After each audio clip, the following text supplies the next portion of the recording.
И земјава се приклучува на европските држави во воведување на мерки за безбедност од повисоко ниво за време на великденските празници. Во кусото соопштение што го испрати полицијата до медиумите стои дека со оглед на глобалните терористички закани во кои што цели се и верски објекти, како што беа неодамнешните напади во Египет, потоа таргетирањето на земјите од Балканот меѓу кои и земјава, а вклучително и масовните собирања на граѓани од страна на терористичката ИСИЛ, МВР ќе ги зајакне безбедносните мерки и активности во наредните денови на целата територија на државата.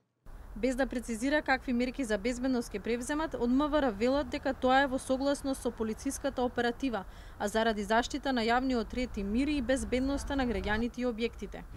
Телевизија Нова денеска не доби одговор од полицијата дали засиленото полициско обезбедување во земјава е како резултат на дојава од можно терористичко дејствување или се чисто превентивни мерки.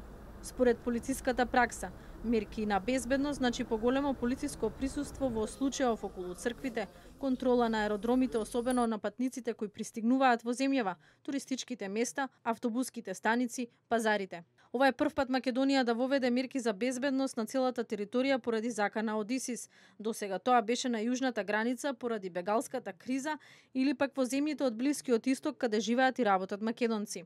ИСИС се поврзува со земјава преку неколкуте полициски акции и Келија каде беа уапсени повратници од Сирија и Ирак. Полицијата регистрираше и десетици загинати на боиштата. Лани од Италија беше протерано цело семејство од Струшков под сомнение за џихадизам, а претседателот Иванов во неколку наврати објавуваше бројка од над 100 борци од земјава.